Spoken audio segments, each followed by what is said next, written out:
مسلم league نون کے senator اور senior column نگار عرفان صدیقی نے کہا ہے کہ عمران خان اور ان کے بلوائی رائیون پر نہیں فوجی تنصیبات پر حملوں کے ملزم ہیں۔ انہوں نے میاں نواز شریف کے خاندانی قبرستان پر نہیں شہداء کی یادگاروں پر حملہ کیا۔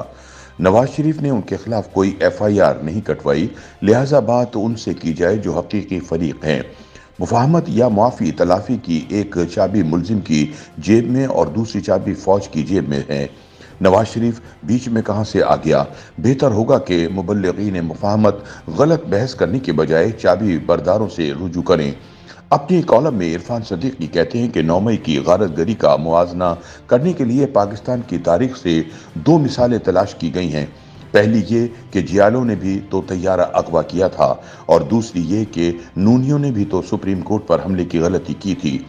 طیارہ کسی سیاسی جماعت نے نہیں، مرتضی بھٹو کی تنظیم الذوالفقار نے اغوا کیا تھا، جسے دہشت گرد تنظیم قرار دیا گیا اور وہ اسی داغ ندامت کے ساتھ معدوم ہو گئی۔ بے نظیر بھٹو نے پی پر کبھی اس کا سایہ تک نہ پڑنے دیا۔ 9 مئی کے تناظر میں نونیوں کے سپریم کورٹ پر حملے کا تذکرہ افلاس دلیل کا المیہ ہے۔ اس دن عدالتی راہداری میں ہلڑ بازی کے باوجود کوئی ججوں کے کمرے میں داخل نہ ہوا۔ اس کا موازنہ عمران خان کے کئی مارکوں سے کیا جا سکتا تھا، مثلاً پارلیمنٹ ہاؤس پر حملہ، پی ٹی وی پر یلغار کر کے نشریات بند کر دینا، وزیر اعظم ہاؤس کی ناکہ بندی، مئی 2022 میں اسلام آباد پر یلغار اور ڈی چوک میں آتش زدگی، مارچ 2023 میں ہزاروں کارکنوں کی جوڈیشل کمپلیکس پر چڑھائی، جج پر حملے کی کوشش، عمران خان کا گاڑی میں بیٹھے بیٹھے حاضری لگا کر رخصت ہو جانا، سب کچھ بجا طور پر پرجوش سیاسی سرگرمی کے کھاتے میں ڈال دیا گیا۔ عرفان صدیقی لکھتے ہیں کہ 2014 کی وارداتوں سمیت ان تمام واقعات میں کسی کو سزا نہ ہوئی، لیکن سپریم کورٹ حملہ کیس میں مسلم لیگ کے 8 رہنماؤں پر توہین عدالت کا مقدمہ چلا، سب کو سزائیں ہوئیں، سب نااہل ٹھہرے۔ راولپنڈی میں مسلم لیگ نون کے سب سے سرگرم رہنما چودھری تنویر خان کو دوبارہ پارلیمانی سیاست میں آنے کے لیے 10 سال انتظار کرنا پڑا۔ ایک اور اچھوتی دلیل یہ لائی گئی کہ کھلاڑی نے جنرل باجوہ کو میر جعفر کہا تھا، تو نواز شریف نے بھی تو گوجرانوالہ جلسے میں جنرل باجوہ اور فیض حمید کے نام لیے تھے۔ نواز شریف نے بلا شبہ یہ نام لیے تھے اور درست لیے تھے۔ آج پورا پاکستان ان کے نام اسی معنی اور مفہوم میں لے رہا ہے۔ پھر ارشاد ہوا، آصف زرداری نے بھی تو اسلام آباد میں جنرل راحیل شریف کو کھلم کھلا انتباہ کیا تھا۔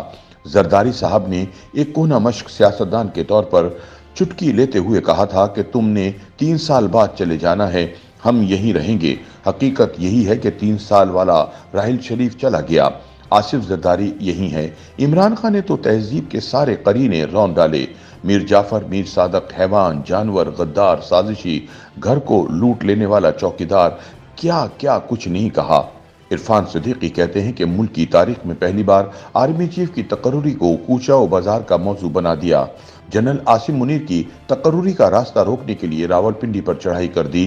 آخرکار کچھ ریٹائرڈ، کچھ حاضر سروس فوجیوں سے مل کر ادارے میں بغاوت اور عاصم منیر کا تختہ الٹنے کی سازش کی۔ 9 مئی کی سوختہ بخت شام اسی سازش کی پہلی کڑی تھی۔ کیا اس سب کچھ کو نواز شریف اور زرداری کے 2 جملوں کے مساوی قرار دیا جا سکتا ہے؟ تحریک طالبان سے مذاکرات تمام سیاسی جماعتوں کا متفقہ فیصلہ تھا۔ عمران خان اس مذاکراتی مشن کے سب سے بڑے حامی تھے۔ تحریک طالبان پاکستان نے تو انہیں اپنی مذاکراتی کمیٹی کا رکن نامزد کر دیا تھا۔ یہ مذاکرات ایسے ہی تھے جیسے کسی خود سر باغی جتھے سے کیے جاتے ہیں۔ یہ آئندہ بھی ہوتے رہیں گے۔ ٹی ٹی پی نہ سیاسی جماعت ہے، نہ اس کا استحقاق مانگتی ہے۔ عرفان صدیقی کہتے ہیں کہ یہ ناقابل فہم ہے کہ مسلم لیگ نون یا نواز شریف نے عمران خان کے خلاف ایسا کیا کیا ہے جسے انتقام کے زمرے میں ڈالا جا رہا ہے۔ 9 مئی کی منصوبہ بند سازش جنرل اکبر خان، بریگیڈیئر ایف بی علی، جنرل تجمل ملک اور جنرل ظہیر الاسلام عباسی کی سازشوں ہی کی ایک کڑی ہے۔ وہ سازشیں منصوبہ بندی کے مرحلے میں ہی پکڑی گئیں، سب کو سزائیں ہوئیں۔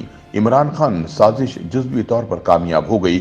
اسے کسی طور پر ایک سیاسی سرگرمی یا عمومی سیاسی تحریک کے کھاتے میں نہیں ڈالا جا سکتا۔ پاک فوج کے 1 لیفٹیننٹ جنرل، 3 میجر جنرل اور 7 بریگیڈیئر سمیت 18 اہلکار اسی سازش سے منسلک ہونے کے باعث سزا پا چکے ہیں۔ عمران خان اور بلوائی رائیونڈ پر نہیں فوجی تنصیبات پر حملوں کے ملزم ہیں۔